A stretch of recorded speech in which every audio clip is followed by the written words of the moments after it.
Yo, selamat datang di Opsiana Podcast episode ke-11. Masih bersama gua Edwin dalam Opsiana Podcast. Nggak berasa ya udah nyampe episode ke-11, udah nyampe episode puluhan. Gue yang buat juga kaget ya, gue bisa serajin ini. Biasanya gue nggak serajin ini. Well, dari episode ke-10 kemarin, lalu beberapa episode ke belakang, gue udah banyak bahas topik-topik yang berbau bisnis ya. Masuknya ke segmen opsionologi sih. Jadi di episode ini gue pengen bahas sesuatu yang sedikit berbeda. Ada opini gue di sini. Tapi seperti biasa ada beberapa riset kecil-kecilan yang gue lakukan dengan baca artikel. Bahkan gue ada baca riset penelitian dari orang bentuknya jurnal. Sebenarnya sih topik yang bakal gue bahas kali ini itu nggak begitu berat. Topiknya ringan. Cuma mungkin karena guanya yang bikin berat. Ya iyalah pakai riset segala, pakai opini, pakai nyari-nyari sumber. Karena gue pengen tahu gitu, gimana sih kalau topik yang ringan gue bahas lebih mendalam. Jadi topik gue kali ini adalah, gue pengen membahas tentang orang Indonesia. No, ringan kan? Tapi bukan cuma itu. Gue pengen membahas orang Indonesia dan hubungannya dengan budaya asing serta teknologi. Udah mulai merasa berat belum ini topiknya? Sebenarnya nggak begitu berat, karena ini udah berhubungan banget dengan keseharian kita sehari-hari. Cuma yang bikin berat adalah bagaimana sumber-sumber yang gue masukin ke dalam podcast ini. Tapi gue usahain bahasannya nggak begitu berat. Oke, ayo kita mulai. Pertama, gue mau membahas orang Indonesianya dulu. Jadi orang Indonesia itu bisa dibilang unik. Kenapa gue bisa bilang unik? Jadi flashback aja dulu. Pas dulu gue SMA, gue pernah belajar di salah satu buku cetak IPS, di mana di buku cetak IPS itu mengatakan bahwa orang Indonesia itu punya sifat multisosial kultural. Indonesia punya banyak budaya lokal, agama beragam, dan bahasanya juga bervariasi, tapi tetap bisa berinteraksi satu dengan yang lainnya. Belum lagi nih, orang Indonesia banyak yang menyerap budaya dari luar, atau orang-orang bilangnya budaya asing. Bukan cuma diserap, budaya asingnya ini malah dicampurin dengan budaya lokal. Makanya kalau kalian lihat tuh banyak banget budaya-budaya yang sebenarnya tradisional tapi ada sentuhan modernnya. Istilah kerennya itu akulturasi. Dari dulu sampai sekarang, Indonesia, terlebih masyarakat Indonesia banyak banget melakukan yang namanya akulturasi. Kenapa bisa seperti itu? Karena di Indonesia banyak banget interaksi antar budaya yang berbeda. Di satu tempat aja nih, bisa aja ada dua orang dari suku yang berbeda bisa saling bertemu. Lalu kalau mereka klop, ngobrol-ngobrol, lalu membuat suatu karya, budaya mereka bisa digabungin dan terciptalah budaya yang baru. Itu juga baru dari budaya lokal. Belum lagi dari budaya asing. Budaya asing kan jarang banget tuh ditemuin di negara kita. Jadi pas ketemu budaya asing, wah fresh, akhirnya dicobain. Coba deh digabungin dengan budaya lokal, akhirnya terciptalah budaya baru yang merupakan hasil dari akulturasi. Lalu pertanyaannya itu, budaya asing itu sebenarnya apa sih? Budaya asing itu adalah budaya yang datangnya atau asalnya dari luar negara kita. Asalnya dari mana? Banyak. Banyak tuh budaya dari luar negeri yang masuk ke Indonesia, dari daerah barat dan juga dari daerah timur. Kalau ditanya nih, yang paling sering dibahas budaya yang mana sih? Di Indonesia tuh yang paling sering dibahas adalah budaya barat. Kenapa? Ya karena dari budaya barat itu sendiri memiliki budaya yang berbeda banget dengan budaya lokal kita. Sedangkan budaya timur memiliki beberapa kesamaan. Ada kemiripan lah di antara budaya timur dengan budaya lokal kita, sehingga membuat mungkin ya masyarakatnya itu mewajarkan aja. Sedangkan kalau budaya barat kan itu benar-benar pelencengan. Cuma nggak berarti semua budaya asing seperti dari budaya timur itu bisa diterima dari masyarakat meskipun memiliki kesamaan. Adalah beberapa budaya yang bisa diterima dengan mudah dan juga ditolak karena benar-benar tidak sesuai dengan nilai yang ada di Indonesia. Lalu, bentuk nyata dari budaya yang kita bahas itu adalah apa?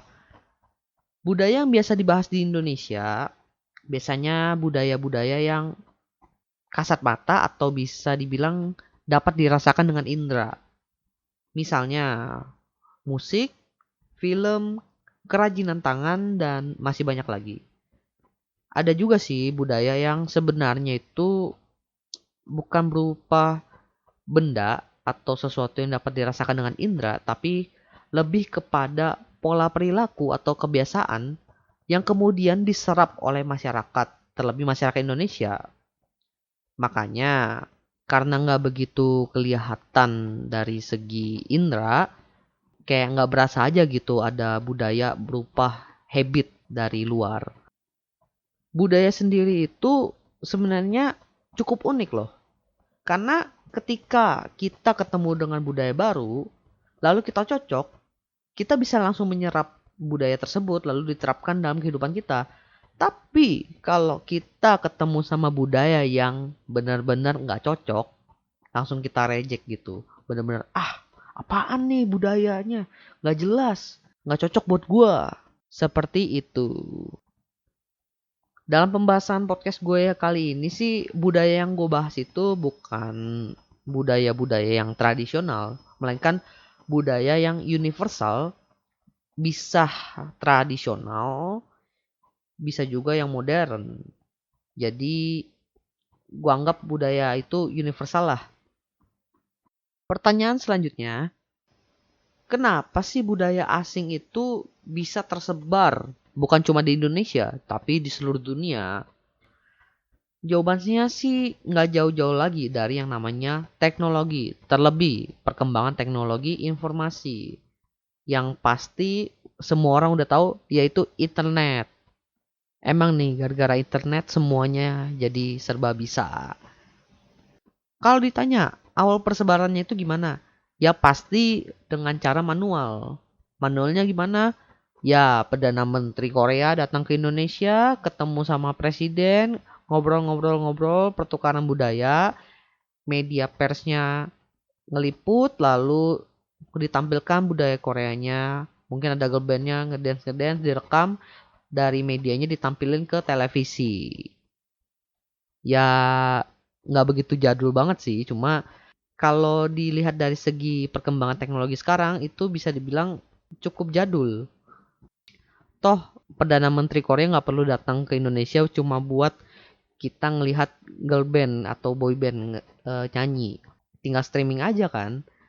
Makanya ketika internet muncul lalu tersebar di seluruh dunia, lalu kecepatannya juga makin lama makin kencang, internet change everything. Kemudian di awal tadi gue udah bilang bahwa budaya itu berasal dari dua daerah. Nah, ini bisa dibilang sih jenis budaya yang didasarkan pada letak geografisnya, yaitu ada budaya timur, ada juga budaya barat. Kalau budaya timur itu dia lebih kental dengan yang namanya adat istiadat, ada budayanya, juga kerajinan mereka, produk-produk mereka lebih kental dengan adat istiadatnya. Sedangkan budaya barat itu dia lebih kepada kebiasaan, perilaku, lalu juga perkembangan teknologi. Dan juga mereka berdasarkan riset-riset penelitian. Artinya mereka itu lebih realistis budayanya. Kalau disimpulkan dengan kalimat pendek, budaya timur itu punya beberapa hal yang familiar satu sama lain dengan Indonesia. Cuma kita tetap dapat mengidentifikasi apa sih keunikan dari budaya dari negara lain tersebut. Sedangkan kalau budaya barat itu, dia itu lebih general dan lebih umum, lebih universal sebenarnya kebudayaan dari negara barat atau budaya barat tersebut. Karakteristik ini sih yang membuat kita orang Indonesia dan juga orang-orang luar bisa membedakan secara jelas kalau budaya ini, budaya timur ini dari negara mana, sedangkan ketika kita menghadapi budaya barat, kita semacam menyamakan aja. Seperti semua negara di daerah barat itu punya kebiasaan yang sama aja atau mirip-mirip. Gue ambil contoh, kalau misalnya gue bilang budaya makan junk food, pasti kalian mikir, oh ini budayanya dari barat. Kalian nggak menyebutkan ini budaya dari negara mana, meskipun kalian tahu ini aslinya dari Amerika. Tapi ketika gue bilang budaya membungkukkan badan ketika memberi salam, pasti kalian langsung tahu, ini budayanya dari Jepang. Langsung nyebut negaranya. Belum lagi, contoh lainnya adalah kalau lu ke pantai atau ke tempat yang banyak turis asingnya, lalu kalian ketemu nih turis asing mancanegara. Kalian bisa ngebedain nih orang-orang Asia, orang Jepang, orang Thailand, orang Korea. Lalu kalau misalnya kalian nggak tahu, kalian pasti nggak langsung nebak-nebak gitu. Kalian nanya, sorry mister, where are you coming from? Oke, I'm from Thailand. Oke, ini orangnya orang Thailand. Tetapi kalau kalian ketemu orang Barat, langsung aja kalian judge bule. Seperti itu. Baik kita masuk lebih dalam, budaya timur dulu. Budaya timur adalah budaya yang berasal dari bagian timur dunia yang berkisar di daerah Asia dan juga Timur Tengah. Indonesia masuk nih ke dalam jajaran budaya timur.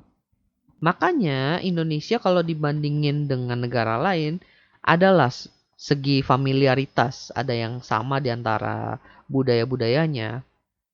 Hal ini sih mungkin disebabkan karena letaknya itu sama-sama di Asia, punya latar belakang sejarah yang mirip-mirip, yaitu pernah dijajah oleh bangsa barat, meskipun ada beberapa negara ya yang nggak pernah dijajah, lalu sama-sama mempertahankan adat istiadat suku atau negara mereka masing-masing yang bisa dibilang masih cukup kental. Tapi sekali lagi, meskipun mereka itu atau negara-negara di timur ini memiliki kesamaan yaitu mempertahankan budayanya, justru budaya itu yang membedakan negara satu dengan negara yang lainnya. Belum lagi nih, banyak banget produk-produk kebudayaan dari luar yang kalau dibandingin dengan produk budaya Indonesia, bisa dibilang ada yang mirip, tapi juga ada yang unik, saking uniknya malah beda banget. Cuma bisa ditemui di negara itu deh intinya. Misalnya produk yang mirip-mirip, samyang, ramen, mie. Lalu yang beda banget, reok Ponorogo. Cuma meskipun banyak banget nih produk-produk dari luar yang masuk ke Indonesia, bukan berarti nggak ada filter di Indonesia. Pasti ada filter yang memisahkan mana sih produk yang boleh masuk ke Indonesia, mana yang enggak. Jadi enggak semua budaya produk-produknya masuk ke Indonesia. Misalnya nih, yang sering masuk ke Indonesia itu trennya ya, kosmetik dari Korea, barang elektronik yang canggih-canggih dari Jepang, lalu yang terkenal banget nih, barang KW dari Cina. Barang KW. Oke, gue bakal bahas beberapa negara yang dari timur, lalu bisa dibilang udah sering banget dibahas ya di negara kita karena emang itu yang cukup sering produknya ada di Indonesia. Yang pertama itu dari Jepang. Jepang itu kan dikenal banget dengan yang namanya anime.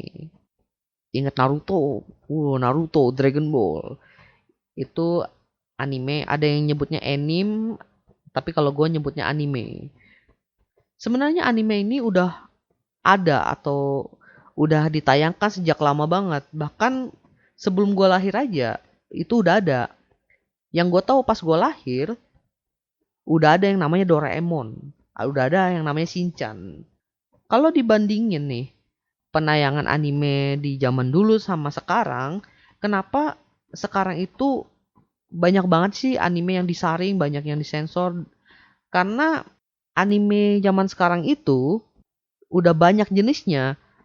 Jadi komisi penyiaran itu harus ya memfilter lah anime mana sih yang masuk ke Indonesia. Sedangkan kalau zaman dulu itu nggak perlu ketat banget. Toh yang masuk ke Indonesia cuma Doraemon, Shinchan, apa yang mau difilter men?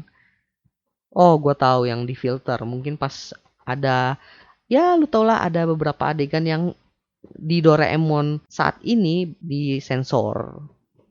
Atau mungkin zaman dulu itu komisi penyiarnya itu nggak memikirkan terkait penyensoran atau dampak yang bakal terjadi karena hiburan dulu, animenya dulu itu ditujukan ya untuk hibur anak kecil, jadi mereka nggak memikirkan bahwa anak kecil mungkin berpikiran yang negatif karena zaman dulu itu ya arahnya juga belum seperti sekarang ini yang ada negatif dikit langsung negatif. Kalau dulu nggak, dulu itu ketat banget.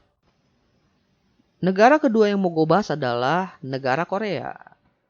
Yang ini sih masih booming sampai sekarang.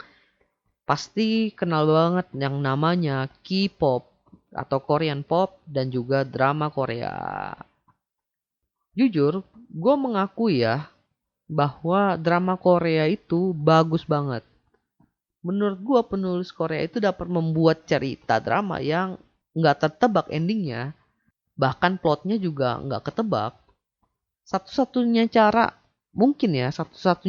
biar lu bisa nebak plotnya itu ya lu harus tahu dulu penulisnya siapa. Oh, penulisnya ini. Berarti pola penulisannya begini. Cuma kan nggak 100% sesuai teori ya, atau penulisnya si A ya si A ceritanya, nggak harus kayak gitu, nggak mungkin kayak gitu. Lalu dari K-popnya sendiri, menurut gua lagunya juga asik-asik. Ya wajar lah diterima di Indonesia. Meskipun ya kadang-kadang yang menjadi sasaran kritik itu cuma dari pakaiannya aja. Kalau dari musik sih enggak. Atau enggak juga dari dance tuh yang sering jadi kritikan karena terlalu ya di negara mereka sendiri juga ada dance yang dianggap terlalu vulgar. Jadi itu enggak begitu ditayangkan.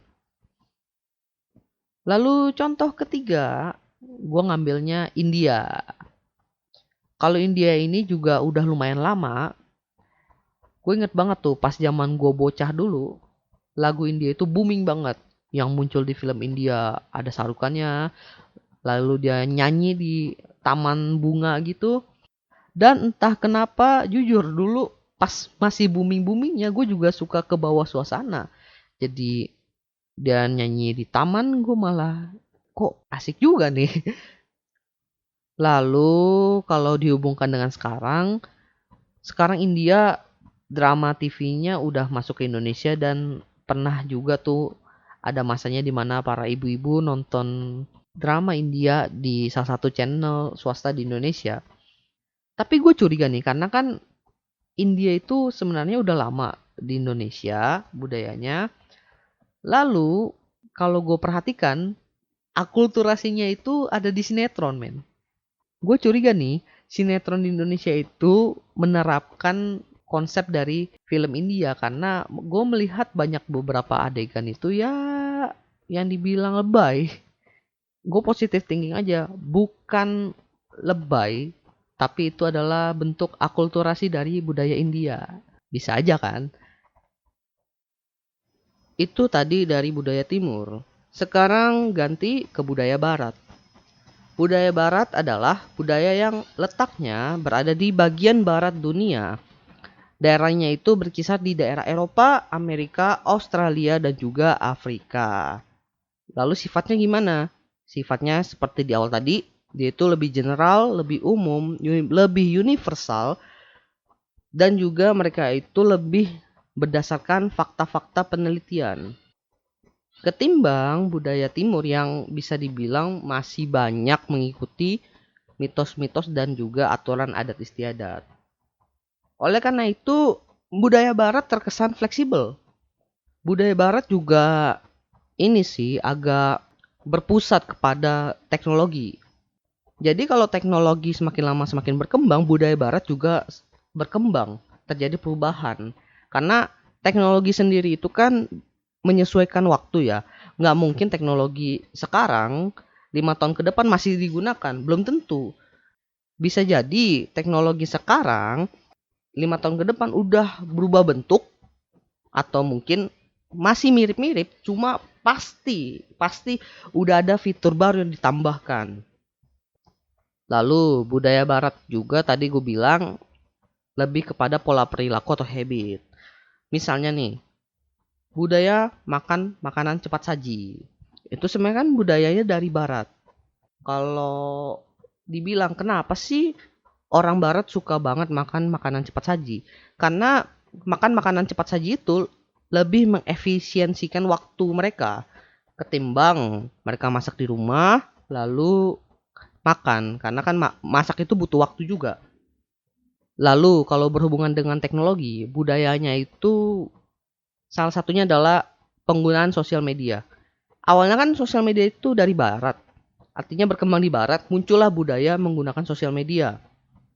Masalahnya, budaya yang ada di sosial media itu adalah budaya sharing.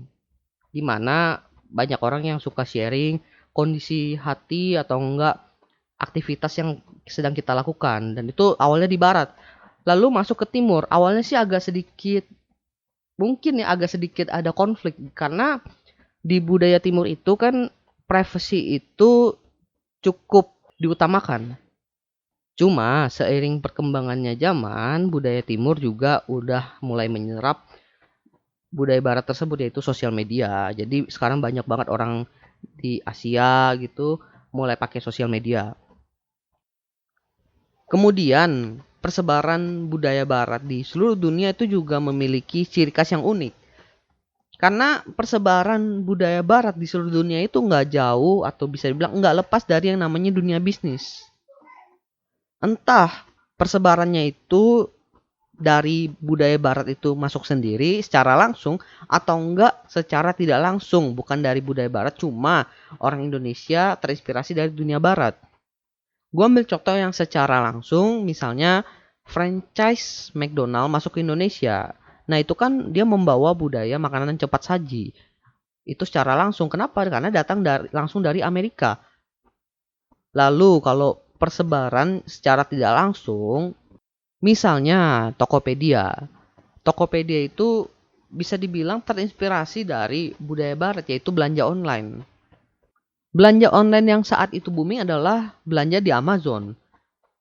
Di Indonesia itu belanja online juga belum terlalu sering ya, belum terlalu banyak. Cuma orang Indonesia udah bisa belanja di Amazon meskipun belum di-provide oleh pemerintah Indonesia atau bahkan Amazonnya belum buka kantor di Indonesia. Oleh karena itu, nih Tokopedia, CEO-nya mengambil kesempatan dengan mencoba mengambil budaya barat tersebut, yaitu belanja online, kemudian diterapkan dalam Tokopedia dengan membuat marketplace. Oke, udah bahas budaya timur dan juga budaya barat. Sekarang gue pengen bahas tentang akulturasi dari kedua budaya tersebut. Sebenarnya kalau ditanya, akulturasi itu lebih sering terjadi di mana? Menurut gue dan yang sering gue lihat adalah budaya timur yang lebih banyak mengambil budaya barat atau nilai-nilai dari budaya barat. Sehingga budaya timur itu banyak yang mengalami akulturasi. Bukan cuma di Indonesia, tapi juga di negara-negara lainnya. Kenapa bisa seperti itu? Karena budaya barat itu fleksibel. Menurut gua karena saking fleksibelnya ini budaya barat itu ya bisa diserap dengan mudah selagi budaya itu cocok dengan negara itu. Belum lagi nih, teknologi informasi kan semakin lama berkembang. Jadi persebarannya makin lama makin mudah. Pastinya orang memanfaatkan internet itu untuk memecahkan masalah yang terjadi di negaranya. Solusi yang didapatkan pun biasanya mengambil referensi dari negara-negara maju. Yang kala itu adalah negara kiblatnya Amerika. Amerika itu kan teknologinya canggih banget. Belum lagi internet juga asalnya dari Amerika. Ya pasti kiblatnya Amerika. Oleh karena itu banyak banget ya negara di Asia, bukan cuma negara majunya, ada yang negara berkembangnya bekerja sama dengan Amerika untuk pertukaran teknologi. Hal ini kan secara langsung membawa budaya barat ke budaya timur. Agar bisa menyesuaikan dengan teknologi tersebut, mereka melakukan penyesuaian yang kemudian disebut dengan akulturasi. Makanya kalau gue bilang startup itu kan asalnya juga dari Amerika, istilah startup. Lalu masuk ke Asia, muncullah banyak startup teknologi. Di mana startup teknologi ini menyerap teknologi dari Amerika, teknologi dari Barat, kemudian diterapkan untuk menyelesaikan masalah yang ada di negaranya. Kemudian ketika solusi itu atau bisa dibilang udah bentuk aplikasi diterapkan di negara mereka dan sukses, mulailah persebaran aplikasi tersebut di beberapa negara di sekitarnya, di sekitar Asia. Dan persebarannya lebih mudah dan cepat ketimbang budaya barat itu sendiri. Karena ketika budaya timur dan budaya baratnya dari suatu negara udah berakulturasi, lalu disebarkan ke negara lainnya, ada unsur budaya timur yang bisa dibilang sekali lagi mirip-mirip dengan budaya timur lainnya. Jadi ibarat saudara rekomendasikan kepada kita suatu produk, ya kita terima aja. Toh udah dipakai oleh saudara sendiri kok, ini hasilnya, ini buktinya. Dan kelihatan negara yang udah mengalami akulturasi dari budaya barat tersebut lebih maju, seperti itu. Contoh nyatanya nih, dari negara China atau Tiongkok. Negara China ini kan terkenal banget dengan dunia industrinya. Belum lagi mereka juga terkenal jago banget yang namanya berdagang atau jualan. Cuma di awal itu mereka nggak melakukan yang namanya transaksi online atau jualan online. Lalu muncullah Jack Ma dan juga Alibaba yang memiliki tujuan awalnya untuk mengalahkan eBay dan membuat e-commerce-nya China. Kalau diperhatikan itu, mereka juga memanfaatkan internet yang juga dari barat. Cuma internet dari barat itu mereka manfaatkan untuk menciptakan teknologi e-commerce yang sesuai dengan negara Cina, masyarakat Cina. Mereka berpikir bahwa kalau lu mau bikin e-commerce di negara China, ya pasti yang bikin ya harus orang China, karena orang China yang mengerti tentang seluk-beluk masyarakat Cina itu sendiri. Dan benar aja ketika eBay masuk ke China lalu bersaing dengan Alibaba, Alibaba bisa menang dan eBay malah kalah banget tuh di China. Karena Alibaba sendiri memanfaatkan akulturasi dari budaya barat, yaitu teknologi internet dan juga budaya e-commerce-nya itu dengan masyarakat Cina sendiri, budaya masyarakatnya, sehingga lebih dapat diterima oleh masyarakat China ketimbang eBay yang masuk dengan budaya barat 100% jebret masuk. Itu akulturasi secara umum yang terjadi di dunia internasional atau mancanegara. Pertanyaannya, bagaimana sih dengan akulturasi yang terjadi di Indonesia? Nah, kalau bahas ginian seru nih. Menurut gua, akulturasi di Indonesia itu ya seperti akulturasi pada umumnya yang terjadi di negara lain. Ada yang mencampurkan budaya untuk menghasilkan budaya baru, ada juga yang kiblatnya juga dari China, di mana kita meniru kemudian sedikit memodifikasi. Cuma masalah yang sedikit berat di sini adalah banyak banget hasil tiruan budaya dari luar itu yang kesannya terlalu meniru sampai ke detail-detail produk aslinya. Modifikasinya paling cuma di bahasa yang dipakai jadi bahasa Indonesia, namanya ditranslate jadi bahasa Indonesia atau mungkin diganti jadi bahasa Indonesia dengan kalimat yang sedikit berbeda lah. Contoh yang paling sering jadi kontroversi itu adalah sinetron dan juga drama Korea. Pernah booming tuh masalah sinetron Indonesia yang dituding meniru drama Korea. Masalahnya kan simple banget ya. Karena yang di Indonesia itu sinetronnya cuma diganti judulnya pakai bahasa Indonesia, pemainnya juga dipakai orang Indo aja. Cuma jalan ceritanya itu serius. Mirip banget dengan salah satu drama Korea. Nggak ada effort production house-nya buat melakukan modifikasi jalan cerita. Sampai-sampai harus diperkarakan dulu oleh PH-nya Korea baru storyline-nya berubah. Udah gitu terlalu dipaksain lagi. Lalu hasilnya gimana? Hasil akhirnya ya sebuah sinetron yang ceritanya mirip drama Korea dengan susupan unsur-unsur lebay ala-ala drama India. Ya, adegan ketabraknya aja masih ada teriak-teriaknya gitu. Gue juga sering ketawa tuh. Cuma memang kalau niru itu hasilnya nggak selalu buruk. Gue ambil contoh China. China kan buat smartphone. Kualitasnya oke, speknya juga nggak nanggung-nanggung. Makanya mereknya itu yang banyak banget yang terkenal, misalnya Xiaomi. Gue itu bukan pengguna Xiaomi atau fans Xiaomi, tapi gue sebagai pengguna smartphone dan juga gue anak IT, gue melihat bahwa speknya Xiaomi ini juga menjanjikan. Ada juga effort untuk menandingi produk asli smartphone yang original. Nah, kalau ngebahas tentang menandingi original, gue jadi teringat quotes dari salah satu anime, iShield 21. Meskipun bukan original, berusahalah untuk melampaui sang original. Keren juga sih tuh quotes. Tapi jangan negatif thinking dulu. Bukan cuma orang Indonesia kok yang kalau niru drama atau nggak budaya dari luar, hasilnya tidak memuaskan. Gue juga pernah nonton film Amerika yang meniru drama Asia. Dan menurut gua hasilnya kurang memuaskan sih. Lebih bagus originalnya ketimbang hasil adaptasinya. Mungkin ini juga pengaruh dari sifat budaya timur tadi yang unik. Meskipun familiar, tapi kalau diterapkan di negara lain jadi aneh. Jadi nggak cocok aja, nggak klop, nggak bagus. Mungkin pengaruh dari karakteristik budaya timur itu sendiri. Itu dari akulturasi budaya timur. Bagaimana dengan akulturasi budaya barat di Indonesia?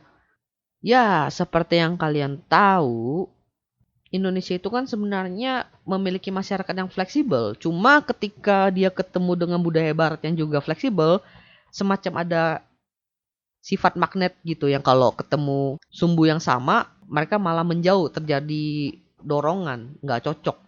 Makanya kalau masyarakat Indonesia dihadapkan dengan budaya barat, biasanya banyak banget tuh terjadi bentrokan di awal.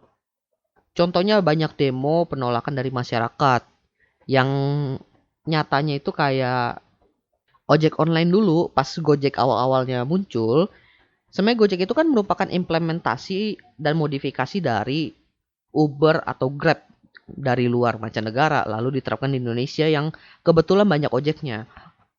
Cuma banyak beberapa lapisan masyarakat yang kurang suka dengan kehadiran ojek online ini. Awalnya bilangnya, ah nggak aman lah, ah menghilangkan pekerjaan ojek pangkalan lah.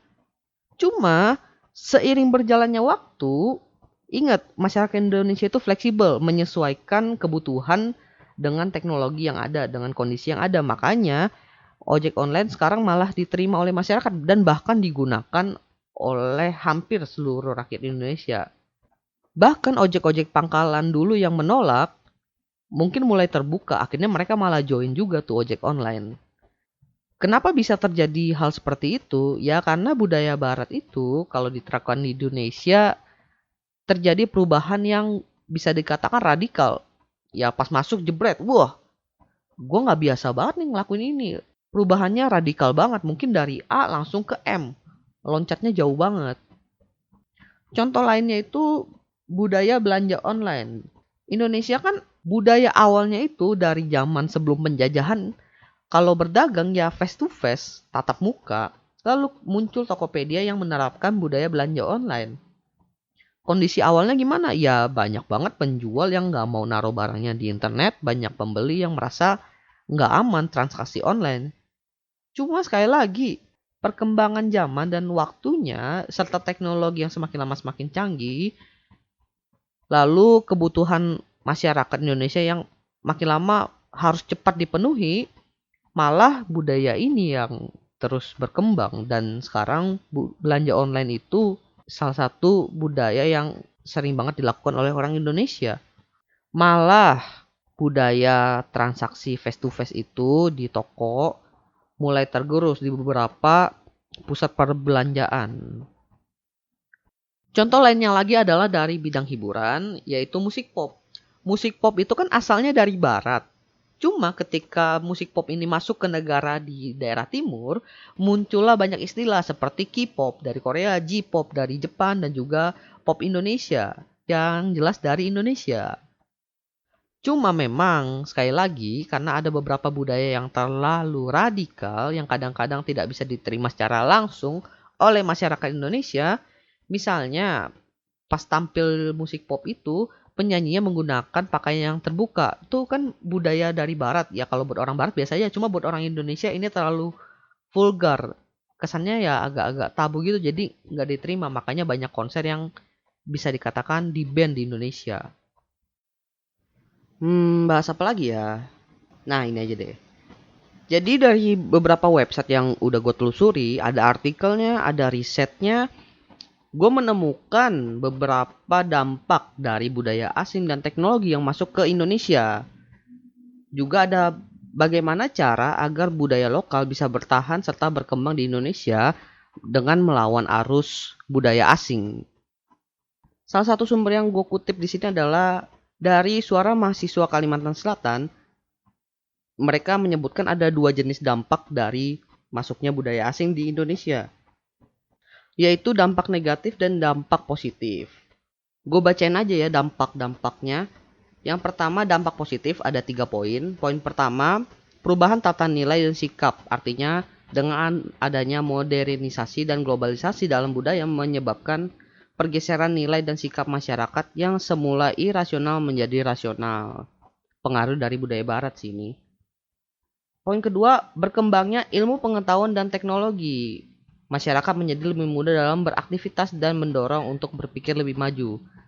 Sekali lagi, pengaruhnya lebih besar dari budaya barat. Yang poin ketiga, tingkat kehidupan yang lebih baik dengan dibukanya industri yang memproduksi alat-alat komunikasi dan transportasi yang canggih merupakan salah satu usaha mengurangi pengangguran dan meningkatkan taraf hidup sehingga angka pengangguran yang ada di Indonesia dapat diminimalisir. Well, ini dampak positifnya bukan kepada budaya asing sih, lebih kepada perkembangan teknologi sepertinya. Next, dampak negatif. Nah, kalau bahas negatif-negatif orang suka ini. Ada 4 poin. Yang pertama, pola hidup konsumtif.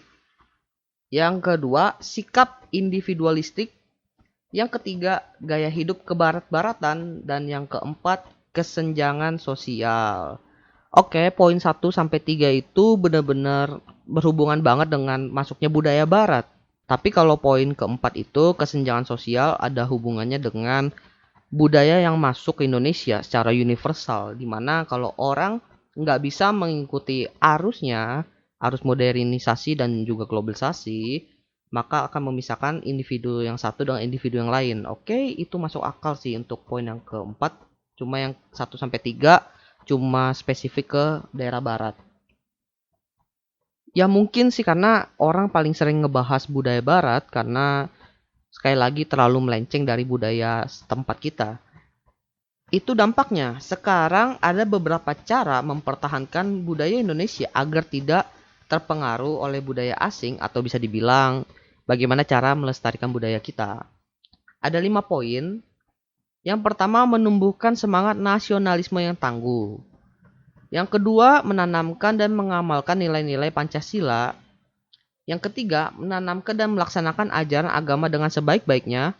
Yang keempat, selektif terhadap kebudayaan asing yang masuk ke Indonesia. Dan yang kelima, memperkuat dan mempertahankan jati diri bangsa agar tidak luntur. Oke, ini masuk akal. Bagaimana kita bisa mempertahankan budaya lokal? Yang pertama, kita harus cinta dengan negara kita. Yang penting punya sifat nasionalisme yang cukup tinggi. Cuma kalau dari pribadi gue sendiri, gue merasa banyak ungkapan-ungkapan ya, bukan cuma dari sumber ini, dari sumber-sumber lainnya yang mengungkapkan bahwa mempertahankan kebudayaan Indonesia itu dengan kata-kata yang atau kalimat yang terlalu abstrak. Coba deh lu bayangin, kalimat selektif terhadap kebudayaan asing yang masuk ke Indonesia. Kita harus selektif, harus memfilter. Pertanyaannya, gimana cara ngefilter yang baik? Gitu loh, nggak ada jabarannya. Lalu juga ada yang bilang, kita harus memperkuat dan mempertahankan jati diri bangsa agar tidak luntur. Gimana caranya? Gue rasa sih kalau ditanya caranya, pasti orang Indonesia, masyarakat Indonesia udah tahu dan punya inisiatif sendiri. Cuma lebih baik kalau seandainya menyatakan sebuah kalimat yang abstrak disertakan dengan contoh. Sekarang deh, kalau lu tanya ke gua, menurut lu gimana sih Win cara mempertahankan kebudayaan Indonesia?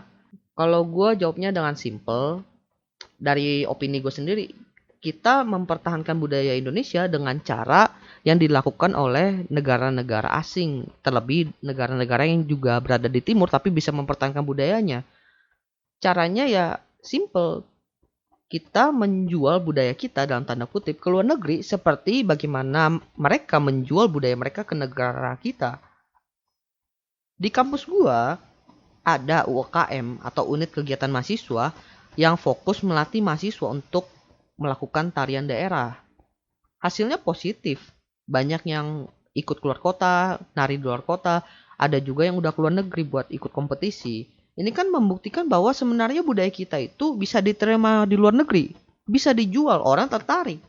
Cuma kenapa sih banyak yang kurang tertarik dengan budaya lokal? Banyak yang bilang, ah kuno. Banyak yang bilang, ah kurang diekspos. Kalau dibilang kuno, justru budaya tradisional kita itu yang kuno, itulah nilai jualnya, itu daya tariknya. Kalau dibilang kurang terekspos, ya bisa jadi. Ini kalau gua terus bahas nih, lalu gua cari akar permasalahannya, bakal panjang. Bahkan bercabang tuh pertanyaan. Karena intinya itu karena kita terlalu banyak bertanya. Sampai-sampai kita lupa memikirkan cara yang tepat untuk membudayakan budaya kita sendiri. Gue sempat ya memikirkan bagaimana sih caranya agar kita masyarakat Indonesia, terlebih generasi muda, bisa mempertahankan budaya lokal kita. Ini udah lama sih gue pikirin, jadi gue coba share aja ya pendapat gue dan juga opini gue. Bagaimana cara membudidayakan budaya kita, budaya lokal kita. Yang pertama, mendata kebudayaan lokal yang ada. Tujuannya ya yang pasti jangan sampai ada budaya kita yang punah karena udah nggak dibudayakan lagi, udah nggak dilakukan lagi, nggak ada yang mendokumentasikannya lagi. Kenapa orang sampai saat ini tahu yang namanya tari jaipong? Karena di buku pelajaran ada dokumentasinya, di YouTube ada video tarinya, dan orang-orang Indonesia masih ada yang menarikan tari jaipong. Lalu bagaimana dengan budaya-budaya tradisional lainnya yang sebenarnya udah mulai diambang krisis? Kalau nggak ada yang mau melakukannya lagi, nggak ada yang mau melestarikan, satu-satunya cara menurut gue adalah ya didokumentasikan, didata aja. Kita nggak tahu di masa depan nanti pasti ada generasi muda yang tertarik dengan budaya ini. Mungkin generasi kita udah nggak tertarik dengan budaya lokal A, tapi 5 tahun ke depan generasi yang baru ini suka dengan budaya A. Jadi malah bangkit. Dengan begitu setidaknya budaya tradisional yang nyaris punah ini kemungkinan hilang sepenuhnya itu enggak 100%. Ada nih salah satu komunitas namanya Sobat Budaya. Gue sempet searching juga tentang komunitas ini. Mereka itu melakukan pendataan budaya lokal dan kalau kalian mau akses datanya juga ada tuh website khususnya namanya Perpustakaan Budaya Nasional. Nanti gua sharing aja linknya lewat referensi. Kalau kalian nikmatin lewat Cashbox bisa, ada gue sertain linknya. Dan sedikit gambaran kalau kalian akses websitenya itu nanti kalian disuguhkan sama search bar. Nanti kalian bisa searching budaya apa yang mau kalian cari. Dan mereka itu terus melakukan pendataan kayaknya sampai sekarang masih terus ya. Karena belum semua budaya di Indonesia ini terdata oleh mereka. Jadi kalau ada yang mau membantu, silakan membantu dengan membantu mendata budaya lokal kalian kalau belum terdaftar. Lalu yang kedua, membuat pelatihan atas budaya yang ada tanpa perlu terpaku suku atau ras yang mempelajarinya.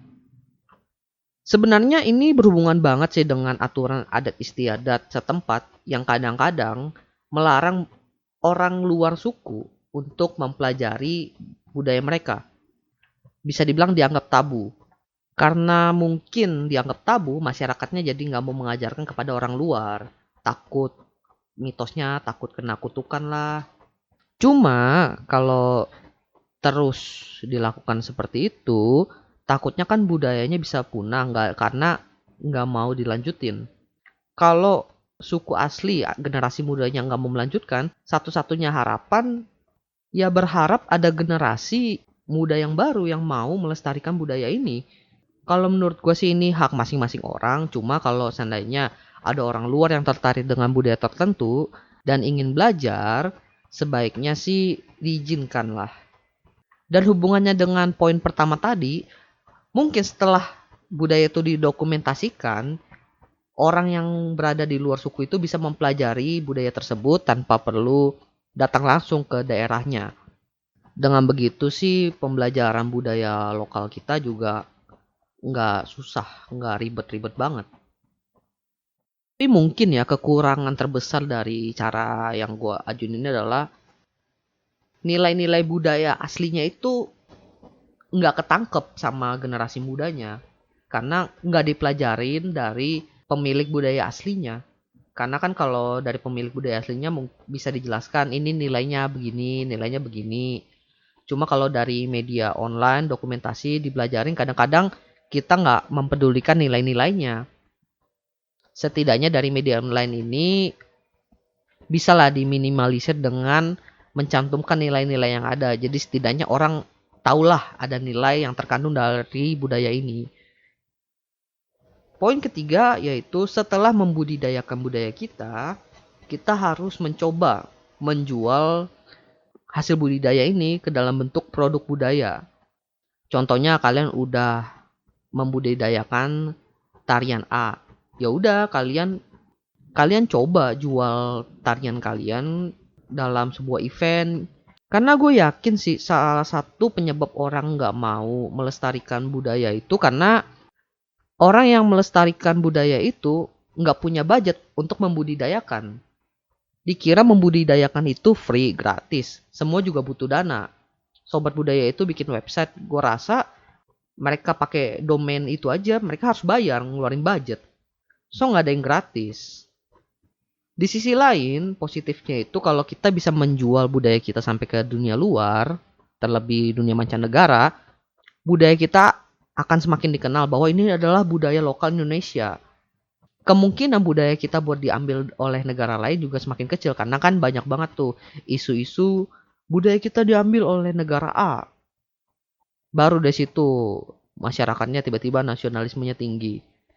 Kenapa bisa tiba-tiba budaya kita diambil oleh atau diakui oleh negara lain? Karena mereka melihat budaya kita bagus dan bisa dijadikan sumber pendapatan. Karena menurut gue budaya itu adalah sumber penghasilan yang cukup menjanjikan. Dan buat orang yang punya passion di budaya itu, menghasilkan uang lewat budaya itu sangatlah menyenangkan karena kalian bisa mempertahankan nilai-nilai dari budayanya, tapi kalian juga bisa dapat hasilnya. Di sisi lain juga kalian terus melestarikannya. Kan keren juga gitu. And then poin keempat, melakukan kolaborasi dengan budaya lain. Nah, kalau seandainya budaya kita udah kita jual ke luar negeri atau enggak ke daerah lokal dulu deh, lalu ada orang tertarik dari budaya lain, lalu ngobrol-ngobrol, lalu melakukan kolaborasi, terjadilah budaya yang baru, akulturasi. Pernah nggak sih lu kebayang kalau tiba-tiba muncul orang Jepang atau orang Korea nari jaipong? Belum pernah kebayang kan lu? Kalau bisa kenapa enggak? Salah satu contoh yang nyata yaitu silat. Silat itu sekarang dikenal di dunia mancanegara karena ditampilkan lewat film. Kalau kalian tahu, salah satunya film The Raid yang mempertontonkan aksi silat di dalam filmnya. Lalu poin terakhirnya adalah setelah kita udah bisa kolaborasi menghasilkan produk budaya, yang pasti adalah buatlah produk yang berkualitas. Jangan karena udah bisa dijual ya lu buat produknya ya, atau bisa dibilang kalian buat sesuatunya asal-asalan. Karena salah satu faktor yang menyebabkan orang mau menikmati sebuah produk adalah kualitas produknya. Kalau kualitas produknya bagus dan keren, dijamin pasti orang suka. Misalnya kalau lu buat dokumentasi lewat video, ya buat videonya HD. Kalau nggak maksimal 4K. Juga pas buatnya itu, pas ngerekamnya, perhatiin angle-nya. Jangan asal-asal rekam. Coba deh lu bayangin kalau seandainya tarian kita di Indonesia ini semuanya dibuat video. Lalu angle-nya beda-beda, tapi kualitas semua HD atau 4K. Pasti orang yang nonton itu, setiap nonton tarian satu dengan yang lain, punya pengalaman yang berbeda-beda. Padahal sumbernya sama, dari Indonesia. Ini kan jadi sesuatu yang kalau dibayangin, bisa jadi sih. Nah, itu sih 5 poin yang udah gue pikirkan sejak lama. Menurut gue, poin 1 sampai poin 5 itu punya hubungan yang erat masing-masing. Jadi kalau bisa dijalanin dari poin 1 sampai poin 5 secara berurutan dan berdampingan, gue rasa sih budaya lokal kita bisa dilestarikan. Cuma tentunya cara ini ya cuma sebagai ide doang atau cara kalau seandainya nggak dilaksanakan. Toh kalau seandainya kalian ingin melakukannya ya lakukan, kalau kalian nggak mau melakukan dan kurang suka ya jangan lakukan. Karena banyak orang di luar sana yang berusaha mati-matian buat melestarikan budaya lokal mereka masing-masing. Tapi mengalami kesulitan karena mereka nggak ketemu orang yang tepat. Atau bisa dibilang orang-orang di sekitar mereka itu nggak mendukung tindakan mereka. Well, gue rasa itu aja sih yang pengen gue sampaikan di podcast gue kali ini. Sebenarnya masih banyak banget unek-unek gue kalau ditanya tentang budaya lokal kita, budaya asing, dan teknologi. Karena jujur gue tertarik banget dengan topik ini. Tapi setidaknya gue batasin ya, karena ya kalau gue bahas terus ya panjang banget. Ini aja bisa dibilang udah lama ya gue ngerekam. Jadi gue membatasi diri gue biar pembicaraannya itu gak melenceng aja lagi. Baik, jadi opsi ada di tangan kalian. Budaya lokal merupakan tanggung jawab kita masing-masing. Kalian mau mempertahankan adalah tindakan yang baik, tapi kalau kalian nggak mempertahankan, itu adalah pilihan kalian. Cuma, kalau suatu saat budaya lokal kalian itu hilang dan punah, jangan pernah salahkan generasi muda atau generasi sebelum kita. Karena tetap itu adalah tanggung jawab kita masing-masing. Sekian dari gue Edwin, Opsiana Podcast. Thank you.